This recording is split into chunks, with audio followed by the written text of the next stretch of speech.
Let's take a look at 6 Chelsea players who lit up Stamford Bridge, but who then went on to completely flop at other clubs. Nicolas Anelka. Nicolas Anelka was a sulk, we all know that. The man was probably every mother's worst nightmare when he was a kid. There was a reason he'd moved clubs 7 times when Chelsea freed him from Bolton as a 28-year-old in January 2008. But Stamford Bridge was the place he finally settled, and he was pretty prolific. He won 2 FA Cups, the league. How badly do you think he's kicking himself that he left 6 months before they lifted the Champions League? Although, to be fair, at the time it looked about as likely as Leicester winning the league one day. He even won the Golden Boot in 2009. Admittedly, it was a pitifully low number that won it, with 19. Gabby Agbonlahor wasn't far off doing it. This was before Gabby discovered Burger King was a thing. But no, since leaving, Anelka has been a walking disaster. Shanghai Shenhua was a mess. He got bored very quickly before signing for Juventus on loan. He barely did anything there before swapping them for the black and white of West Brom, where again he didn't do much apart from cause a load of controversy when he brought out the Quinel, which is our lasting memory of Nicolas Anelka in English football. Ashley Cole. We might remember Ashley Cole as the guy who cheated on Cheryl, shot a student at the training ground,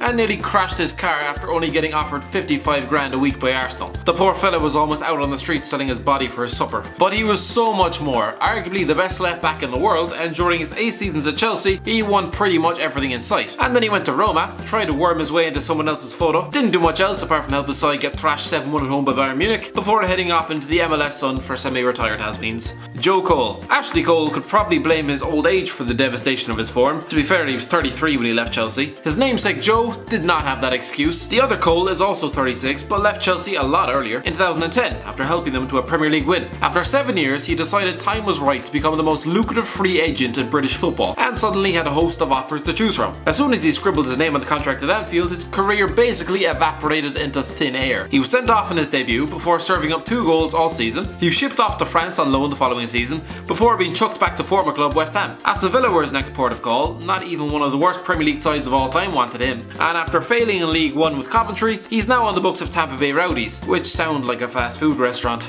Damien Duff. Damien Duff probably still asks himself, why on earth did I leave Stamford Bridge back in 2006?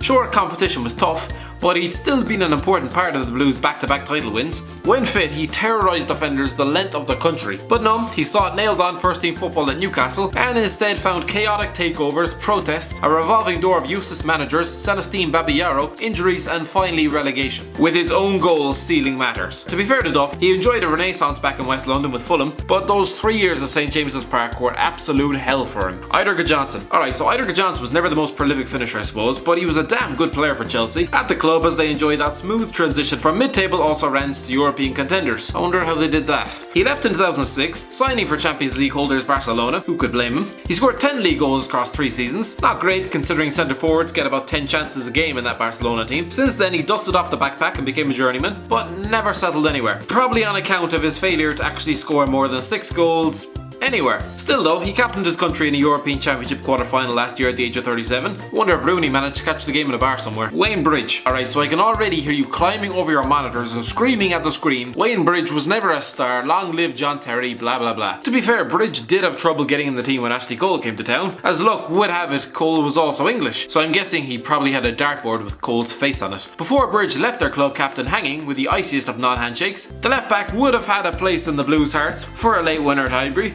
to put Chelsea in the Champions League semi-finals back in 2004. He was poor at Man City though, and similarly unimpressive in loan spells at West Ham and Sunderland. And don't even get me started on that shambles on ITV. Thanks for watching. Don't forget to like, share and subscribe.